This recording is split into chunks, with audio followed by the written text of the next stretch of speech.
Bom dia, boa tarde, boa noite, queridos e queridas alunas dos sextos anos da Escola Antônia Carlota Gomes. Estamos aqui agora para iniciar um novo plano de estudos, porém um plano de estudos muitíssimo importante, pois ele está extremamente ligado ao nosso cotidiano, à nossa vida atual, tá? É evidente que tudo que nós estudamos até agora são assuntos e temas importantes que deixaram marcas na história e provavelmente algumas marcas também sobre nossas vidas. Porém, o próximo tema ele é vital para entendermos ou tentarmos começar a entender o mundo que estamos vivenciando, tá? Vamos falar sobre Roma Antiga. A segunda parte desse tema chamado Antiguidade Clássica. Até a semana passada, estávamos estudando Grécia, de uma forma muito resumida e, infelizmente, de uma forma menos adequada do que eu imaginava. Nós poderíamos ter aproveitado muito mais esse tema também importante, porém, já deu para ter uma ideia da formação de assuntos como democracia, como Olimpíadas, como essa questão da rivalidade entre as cidades-estado gregas, sobre a filosofia, então, o militarismo espartano. Então, já deu para termos uma ideia da importância do mundo grego ao teatro, importantíssimo, que não posso deixar de lembrar. Tá? Porém, entraremos agora em Roma. Roma, que ao mesmo tempo que as cidades-estado gregas iam se desenvolvendo, também se desenvolveu num lugar um pouco mais distante, na Península Itálica. Roma nasce como uma cidade-estado, assim como as várias cidades-estado gregas, helênicas, Atenas, Esparta, Tebas, Corinto, Tessalônica. Estas cidades que se desenvolviam no mundo grego eram iguais a Roma, ou muito parecidas com Roma. Porém, o desenvolvimento histórico de Roma vai fazer com que essa cidade, no momento oportuno, se desenvolva como um reino, posteriormente como uma república muito poderosa e, por fim, o império mais poderoso da antiguidade. Tá? Veja que, em determinado momento, Roma se desliga dessa sequência histórica que levaria ela a uma cidade-estado poderosa. Ela tem uma trajetória diferente. E é isso que a gente vai estudar hoje. Tá? Então, preste bastante atenção, pegue seu caderno, pegue seu lápis, sua caneta, anote todos os pontos que você achar importantes, tá? Pause o vídeo, escreva, se achar melhor anotar a apresentação seria até melhor, tá? Como você vai ter esse vídeo gravado, você pode assistir ele várias vezes, porque ele é talvez o tema mais importante do sexto ano, Roma Antiga, tá? Então, apreciem, assistam com bastante carinho e tenho certeza absoluta que a gente vai aprender bastante coisa junto, a gente vai poder trocar bastante ideia, tá? Então, vamos lá. Deixa eu abrir aqui minha apresentação e vamos começar aqui com a Roma Antiga. Ótimo. Bom, localizada na Península Itálica, aqui, tudo isso aqui é chamado Península Itálica, e banhada pelos mares Adriático, Tirreno e Mediterrâneo. Essa é a Península Itálica e Roma é um pontinho bem pequeno aqui e está entre os povos itálicos, em verde, e os povos etruscos, em rosa. Tá? Essa é Roma. Principais povoadores da Península Itálica que vão influenciar a cultura romana são Os itálicos estão aqui em verde, tá? São os etruscos e são os gregos. Veja, os gregos que a gente estudou estão aqui na parte que não aparece no mapa aqui, tá? Das cidades-estados, eles têm um momento de expansão muito grande e eles vão habitar aqui parte da Península Itálica. Então, os romanos são influenciados por esses três povos: itálicos, etruscos e gregos. E fundam a sua cidade para se proteger de um desses povos aqui, chamado Sabinos, tá? Provavelmente você está conseguindo ver aqui no cursor. Os povos que viviam nesse povoado mesmo, nessa vila, se reúnem e formam uma cidade para se defender dos sabinos.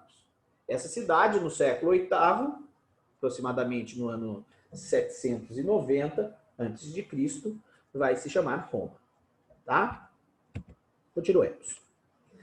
Roma se constitui primeiramente como uma monarquia, como um local onde tem um rei soberano, tá? Então, de 753 até 509 a.C., na cidade de Roma, os chefes das famílias se reuniam para discutir os assuntos de seu interesse, tá? Então, os chefes das famílias, principalmente mais poderosas, os patrícios, se reuniam para discutir o que era prioridade ou não na cidade de Roma.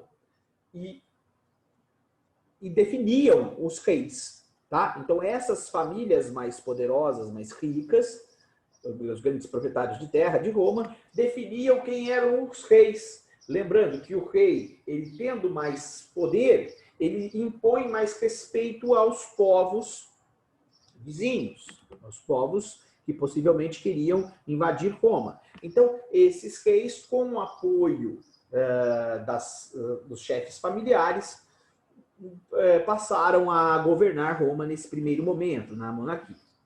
No ano 600 a.C., os etruscos se estabeleceram na cidade e aos poucos foram ganhando poder até conseguirem o governo da cidade. Então, os etruscos, que eram um povo fora de Roma, eles eram comerciantes, eles tinham contatos com muitas pessoas, eles eram muito articulados, eles assumem o poder e a partir de 600, mais ou menos por 100 anos, eles assumem o reino. Eles vão ser os reis de Roma. São os reis etruscos, tá?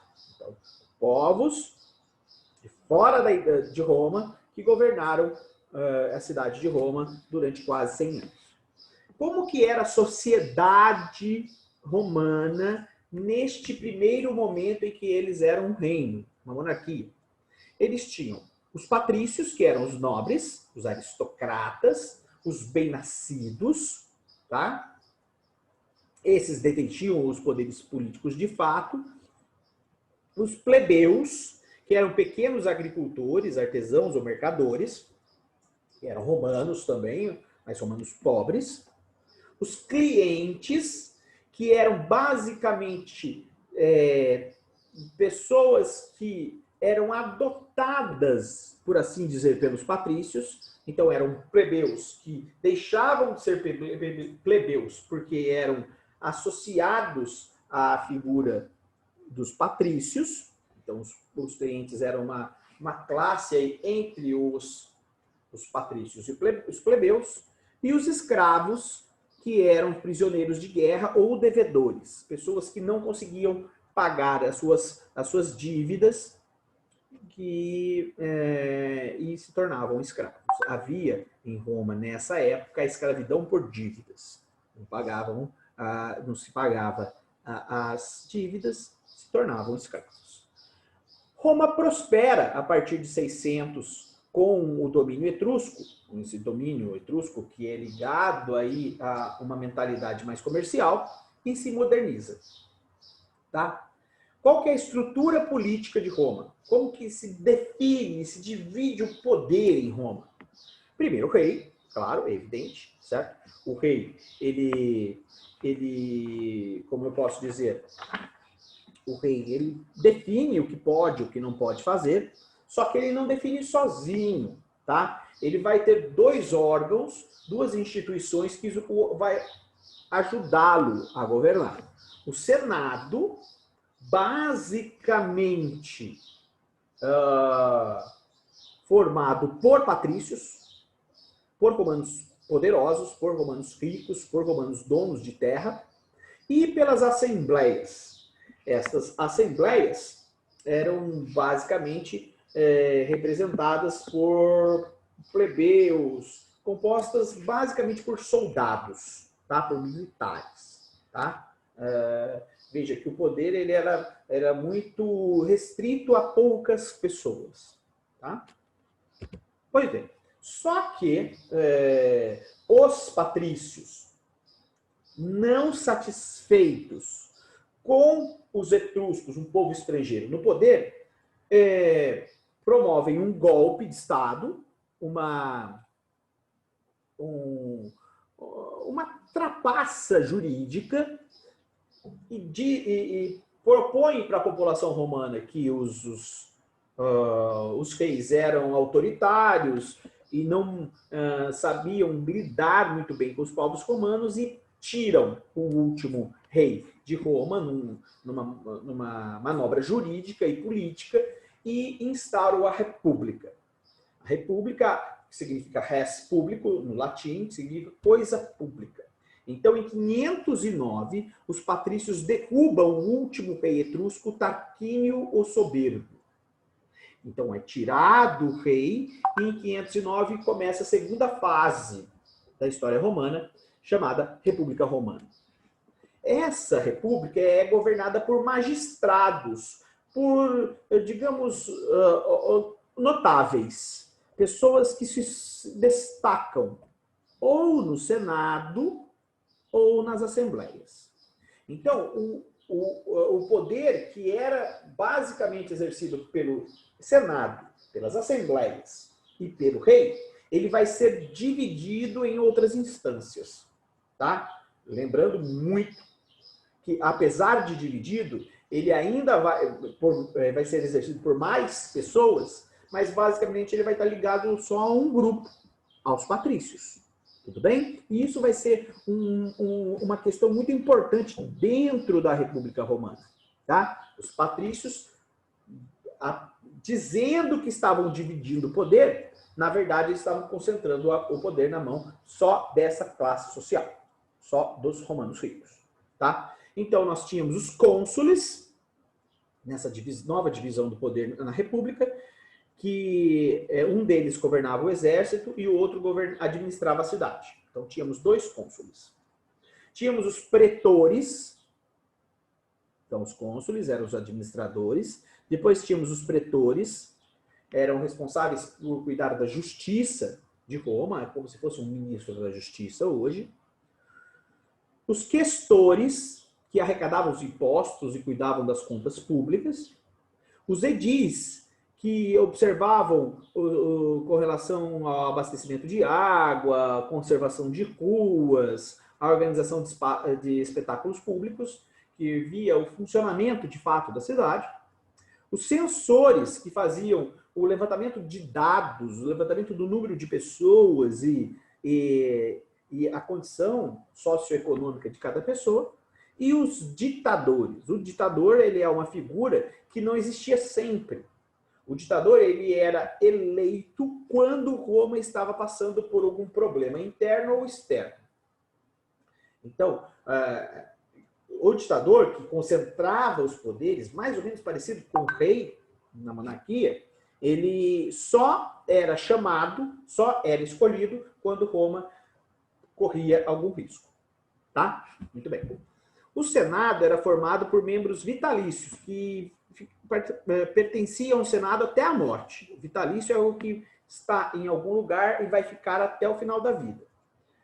E que controlavam o tesouro público, o dinheiro de Roma, e decidiam sobre as questões de paz e guerra. Então, o Senado, aquele grupo de patrícios, vai governar e vai auxiliar os cônsules a governar a Roma. As assembleias eram formadas por três tipos. A Assembleia das Tribos, que eram as assembleias digamos que fossem uns conselhos de bairro, tá? Cada bairro tinha um grupo de pessoas bairro não, porque naquela época não era bairro, mas tribos de Roma, eles diziam que era prioridade ou não para aquela região. A Assembleia da Plebe, que falava em nome da grande maioria dos romanos pobres, e a Centuriata, que eram as assembleias militares dos guerreiros. Tudo bem? Então, aqui temos uma assembleia regional, temos uma assembleia da população mais pobre e temos uma assembleia ligada aos militares. Mulheres e escravos não participavam da vida política. Lutas por direitos.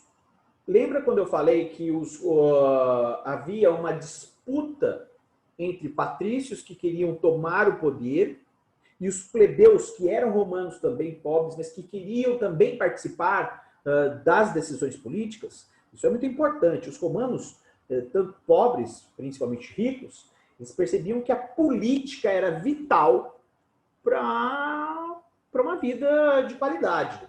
Então, eles queriam participar da política. E houve muitas revoltas durante toda a República Romana para aproximar os plebeus da política. E os plebeus logo perceberam que eles eram a maioria. E se eles fizessem qualquer movimento, esse movimento ia prejudicar a República Romana. Haja vista que uma das primeiras greves registradas na história da humanidade foi promovida em Roma.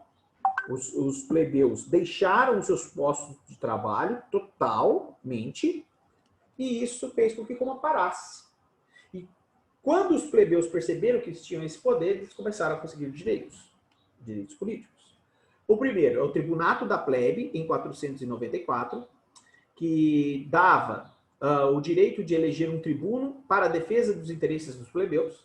Então, os plebeus poderiam eleger um político e esse político ia defender os interesses dos plebeus na política romana. A Lei das 12 Tábuas, em 450, que eram as primeiras leis escritas em placas de bronze. Danilo, por que isso é importante? Isso é importante porque antes da Lei das 12 Tábuas, quem definiu o que era lei e o que não era a fala dos patrícios. Ora, você já pode perceber que isso é um problema. Porque se o patrício define o que é lei pela fala, se alguém contestar a lei, essa lei não está escrita, então é a fala do patrício que vale. A partir de 450 a.C., se a lei está escrita em algum lugar, ela não muda. Ela vira um documento que só vai mudar se ela for questionada e for acordado que ela é ruim. Mas, a princípio, é o que está na lei, é o que vale. Então, a Lei das 12 Tábuas foi um avanço para a qualidade de vida dos plebeus muito grande. A Lei Canuleia, em 445, permitia o casamento entre patrícios e plebeus. Antes, patrícios não podiam ter envolvimento de casamento jurídico com os plebeus. Isso principalmente para não dividir propriedades, tá, pessoal? Isso não tem nada a ver com amor, sentimento, nada disso. É com relação à propriedade. Se o patrício tem muita propriedade e se ele casa com o plebeu, ele divide sua propriedade, sua riqueza. E isso os poderosos não queriam. A partir de 445 isso foi permitido. E a Lei Licínias Sectias. A Lei Licínias Sectias determinava que um dos dois cônsules tinha que ser plebeu. Então, antes eram dois patrícios. Agora, com um plebeu como cônsul, isso divide quase que igualitariamente o poder entre Roma, entre patrícios e plebeus. Tá? E também cancelava parte das dívidas dos plebeus com os patrícios.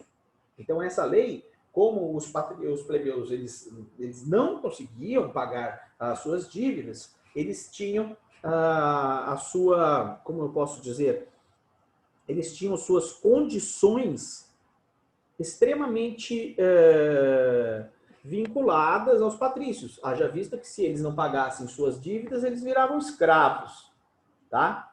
Então, essa lei que perdoava as dívidas dos plebeus favorecer os plebeus, e isso pouco tempo depois, 10 anos depois, também foi proibida a escravidão por dívidas. Tudo bem? Então, deste arcabouço, desse conjunto de leis, o que é importante que vocês percebam, meus queridos alunos e alunas do do sexto ano, é que os plebeus, apesar de pobres, eles lutavam incessantemente por direitos políticos.